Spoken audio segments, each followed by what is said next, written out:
Guys টামাটঙ্গার নাম নিয়ে এতদিন মজা করা হচ্ছিল, আর সে যা কার্যকলাপ শুরু করেছে আজকে তা দেখে মনে হলো যে আরো তাকে নিয়ে মজা করা শুরু হবে। আর আজকে স্ম্যাকডাউন সৌদি আরবিয়া থেকে হয়েছে, আর আজকে স্ম্যাকডাউনের রিভিউ ভিডিও নিয়ে কথা বলবো। চলুন শুরু করা যাক। Hello viewers, welcome to Rachel Bangla BD. তো আজকে স্ম্যাকডাউনের প্রথম স্টার্টিংটা হয় নায়া জ্যাক্স ভার্সেস বিয়াঙ্কা ব্লেয়ারের মধ্যে ম্যাচ, আর এই ম্যাচটা প্রোগ্রেস করছিল কুইন অফ দ্য রিং ফাইনালের জন্য। তো এদের ম্যাচটা শুরু হয়ে যায়, কিন্তু এই ম্যাচে ক্রাউডের যে এনার্জি ছিল সেটা এই ম্যাচটাকে আরো কুল বানিয়ে দিয়েছে। নায়া জ্যাক্স এই ম্যাচের মধ্যে নায়ালেটার মারার চেষ্টা করে, কিন্তু বিয়াঙ্কা ব্লেয়ার তাকে কাঁধের উপর তুলে নেয়, কিন্তু সে এক পায়ে ভর দিয়ে চলতেছিল এবং সে তাকে রিং এর মধ্যে ফালায় দেয় এবং পিনফল করার চেষ্টা করে, তো সেটার উপর কিক আউট হয়ে যায়। তো বিয়াঙ্কা ব্লেয়ারের যে পাটা সেটা একটু বিয়াঙ্কা ব্লেয়ারকে এই ম্যাচে অনেক সমস্যা সৃষ্টি করে। নায়া জ্যাক্স এই সুযোগটা নিয়ে নায়ালেটার মারে এবং ম্যাচটা জিতে কুইন অফ দ্য রিং এর যে ফাইনালটা সেটাতে অ্যাডভান্স করে নেয় নিজেকে। এবং কালকে লাইলা ভার্কেরি ভার্সেস নায়া জ্যাক্স, মানে যেটা আজকে রাত্রে হবে সৌদি আরবিয়াতে কুইন অফ দ্য রিং টুর্নামেন্টের ফাইনাল। এরপর গায়েস শো এর মধ্যে গেসন ওলার ইফেক্ট হয়। গেসন ওলার এবং অস্টিন থিওরি আসে, যাদের টিমের নাম হচ্ছে 8 টাউন ডাউন, এবং তারা এসে সবার প্রথম কথা বলে যে আমাদের গেস্ট কে আজকে। তারা মেগাস্টারের বিষয়ে কথা বলে, মানে এলএ নাইটের বিষয়, কিন্তু এলি নাইট না আসে, কার্মেলো হেস আসে। এবং কার্মেলো হেস এমনভাবে কথা বলতেছিল, আপনারা যদি ভালো করে শুনেন, এলি নাইটের মতোই কথা বলার চেষ্টা করছিল। এবং কার্মেলো হেস এসে দুইটা পার্টি, মানে অস্টিন থিওরি এবং গ্রেসন ওয়ালার, আর কার্মেলো হেস বলতেছে যে আমরা খুবই বড় সুপারস্টার, আমরা চাইলে টিভি রেটিং এবং অনেক টাকা কামাই দিতে পারি, এবং চলো আমরা গ্রেসন ওয়ালার ইফেক্টটা শুরু করে দেই।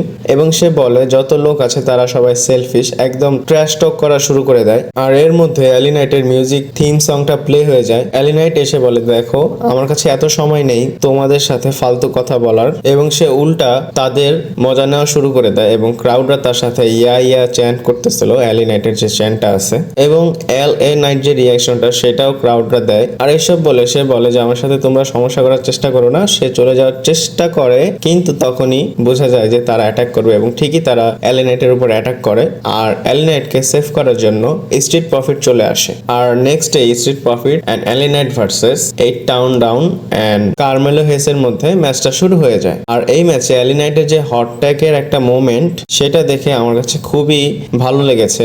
আর সৌদি আরবিয়ার যে ক্রাউডরা আছে তারা ঠিক সেম সাপোর্টটা দেখাচ্ছিল এলি নাইটকে, যেটা ইউএস এর ক্রাউডরা দেখায়। এই ম্যাচে এলি নাইটের ইয়া পাঞ্চটা ছিল এবং ক্রাউডদের থেকে খুব ভালো একটা রিয়াকশন আসতেছিল। একটা সময় দেখা যায় ম্যাচের শেষের দিকে এলি নাইট কার্মেলো হেসকে স্পেয়ার মেরে অ্যানাউন্সার টেবিলের উপর ফালাই দেয়। রিং এর মধ্যে মন্টাজ ফর্ড রিং সাইডের উপরে উঠে তার যে আকাশ থেকে জাম্প করা সেটা সে করে এবং পিনফলের মাধ্যমে এই ম্যাচটা জিতে যায়। এরপর গাইস আমাদের ব্যাকস্টেজ থেকে একটা সেগমেন্ট দেখা যায়, যেটা অবশ্যই র্যান্ডি অর্টনের যারা ফ্যান আছে তাদের মনটাকে একটু শান্তি দিবে। এখানে দেখা যায় কোডি রোডস তার WWE চ্যাম্পিয়নশিপটা নিয়ে আসতেছে, আর তার সাথে ফেস টু ফেস হয় র্যান্ডি অর্টনের, এবং র্যান্ডি অর্টন কোডি রোডসের বেল্টের দিকে এমনভাবে তাকাইছিল যে আগে যে হিল টার্ন র্যান্ডি অর্টনটা ছিল ঠিক সেই লুকটাই তার দেখা যাচ্ছিল।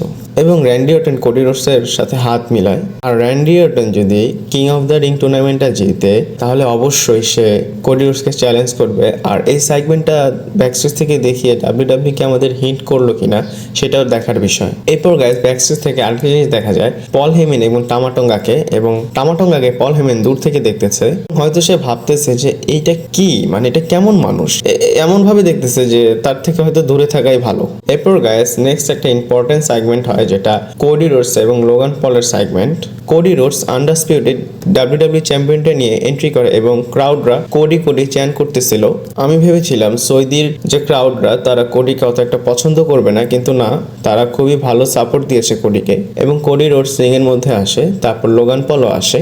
লোগান পল এসে কোডি রোডসকে বলে সিম্পলি যে দেখো আমি 3 বারের মতো সৌদি আরবিয়াতে এসেছি এবং আমার কাছে এখনো চ্যাম্পিয়নশিপ আছে, আর কালকে আমি যখন যাব তখন আমার কাছে আরো একটা চ্যাম্পিয়ন আসবে, আর কোডি রোডস সেই চ্যাম্পিয়নটা ওইটাই যেটা তুমি তোমার কাঁধে রেখেছো। এরপর সে বলে দেখো কোডি রোডস তোমার কাছে এক্সপিরিয়েন্স হতে পারে অনেক, কিন্তু আমি তোমার থেকে অনেক বেশি স্মার্ট, আমি তোমার থেকে বেটার অ্যাথলিট এবং বেটার এন্টারটেইনারও। আর এবার আমি ব্রাস নাকালের ইউজও করব না। বাট কোডি রোডস এখানে বলে, তুমি যেমনটা বলেছো যে আমার কাছে এক্সপিরিয়েন্স আছে, আমার এক্সপিরিয়েন্স থেকে আমি বলতেছি যে তোমার কাছে ব্রাস নাকেল আছে এবং তুমি চিটিং করে এই ম্যাচটা জিততে চাও। এখানে ক্রাউডরা লায়ারে চ্যান করতেছিল লোগান পলকে নিয়ে। এরপর লোগান পল বলে যে না না, আমার কাছে এসব নাই। কোডি রোডস বলে যে আচ্ছা তাহলে আমরা তোমাকে চেক করি। লোগান পল বলে আমি কি এয়ারপোর্টের সিকিউরিটি গার্ডের সামনে পড়েছি যে আমাকে চেক করতে হবে? এবং লোগান পলকে যখন প্রত্যেকটা জায়গা চেক করা হচ্ছিল, তার প্যান্টের কোণা থেকে ব্রাস নাকেলটা বের হয়ে আসে। এটা দেখে লোগান পলের চেহারাটা একদম ছোট হয়ে যায় আর সে বলে যে এটা আমার জানা নাই, এটা আমার ভাইয়ের প্যান্ট। আর কোডি রোডস ব্রাস নাকেলটা নেয় এবং লোগান পল বলে যে আমার তো তোমাকে ভয় পাওয়া উচিত যে তুমি এটা ইউজ করে ম্যাচটা জিতে যাও কিনা। আর কোডি রোডস এটা বুঝে যায় যে সে তার মাইন্ড গেমটা খেলার চেষ্টা করতেছে।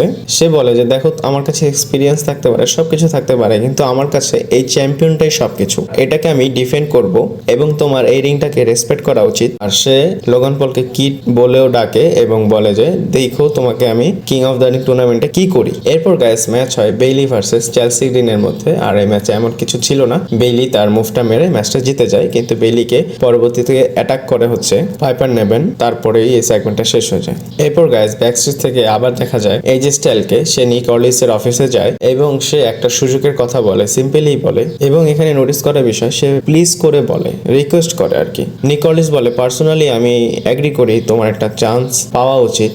এটা শুনে এজে স্টাইল একটু খুশি হয়ে যায়, কিন্তু নিক অর্লিস বলে প্রফেশনালি এটা আমি এগ্রি করতে পারি না, এটার জন্য টাইম লাগবে। আর আজকে আমার এই সেগমেন্টটা দেখে মনে হচ্ছিল এজে স্টাইল কি ফেস টার্ন করবে কিনা। আপনাদের মতামত কি আমাকে কমেন্ট করে জানাবেন।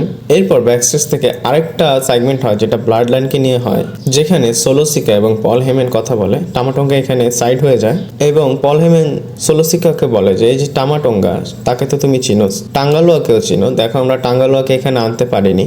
আর টাঙ্গালোয়াকে যখন ইউএস থেকে এখানে আসার জন্য চেক করা হচ্ছিল, তার ব্যাকগ্রাউন্ড দেখে তাকে এখানে আসার অ্যাপ্রুভই দেওয়া হয়নি। আর এবং সেটাও বলে যে আমাদের এটা দেখা উচিত যে আমরা কাকে ব্লাড লাইনে অ্যাড করতেছি। আর যখনই পল হেমেন বলে রোমান রেন্স যখন, আর সাথে সাথেই সোলোসিকা বলে হ্যাঁ যতক্ষণ রোমান রেন্স না আসে আমি এগুলো চার্জ করব, আমি এগুলো দেখব। এবং পল হেমেন বলে যে তুমি তো আমাকে কিছু বলতেই দিচ্ছ না। আর এর মধ্যে টামাটোঙ্গা এসে ইন্টারাপ্ট করে। পল হেমেন টামাটোঙ্গাকে দেখে অনেক ভয় পেয়ে যায়। এরপর টামাটোঙ্গা বলে যে আমি কিংটাকে নিয়ে আসবো আমাদের ব্লাড লাইনে ট্রাইবাল চিফের অর্ডারে। আর এটা শুনে সোলোসিকে স্মাইল করে ফেলে। এরপরে ম্যাচ শুরু হয়ে যায় র্যান্ডি অর্টন এবং টামাটোঙ্গার। আর এই পয়েন্টে টামাটোঙ্গার একটা এন্ট্রেন্স হয়, আর এন্ট্রেন্সটা আপনারা অবশ্যই দেখবেন। আমি এখন বলতে পারি যে এটা অনেকটা সেন্স করতেছে টামাটোঙ্গার ক্যারেক্টারটা কেমন হচ্ছিল এতদিন সেই আজকের এন্ট্রেন্সটা দেখে আর কি। আর তার ক্যারেক্টারটা ফানি না, সে সাইকো টাইপের, সে সবকিছুই করতে পারে। আর ম্যাচটা শুরু হয়ে যায়, টামাটোঙ্গা একটু পাগলের মতো অ্যাটাক করা শুরু করে, কিন্তু র্যান্ডি অর্টন সেই সুযোগটা দেয় না। এই ম্যাচে র্যান্ডি অর্টন কন্ট্রোলটা নিয়ে নেয়। র্যান্ডি অর্টন টেবিলের উপর টামাটোঙ্গাকে মারে, স্পাইক ডিডিটি মারে, আর্কের জন্য যায়, কিন্তু সোলোসিকা ওদিক দিয়ে ইন্টারফারেন্স করে, কিন্তু এন্ডে গিয়ে টামাটোঙ্গার উপর আর্কেও পড়ে যায়। র্যান্ডি অর্টন পিনফল করে দেয় টামাটোঙ্গাকে এবং গুন্থারের সাথে তার ফাইনাল ম্যাচ হবে কিং অফ দ্য রিং টুর্নামেন্টে। আর কে কিং হবে সেটা কিং অফ দ্য রিং টুর্নামেন্টে দেখতে পারবো। আর যে জিতবে সে তার ব্র্যান্ডে অপরচুনিটি পাবে ওয়ার্ল্ড হেভিওয়েট চ্যাম্পিয়নশিপের জন্য। কিন্তু এরপর কি হয়, সোলোসিকাও তার অ্যাটাকটা কন্টিনিউ করে র্যান্ডি অর্টনের উপর, কিন্তু তাকে সেভ করার জন্য কেভিন ওয়েন্স চলে আসে। কেভিন ওয়েন্স স্টানার মারার চেষ্টা করে, কিন্তু সে মারতে পারে না। আর এইভাবে স্ম্যাকডাউনটা শেষ হয়ে যায়। আজকের ভিডিওটা ভালো লাগলে লাইক কমেন্ট শেয়ার করবেন। পরবর্তী ভিডিওতে আবার দেখা হচ্ছে।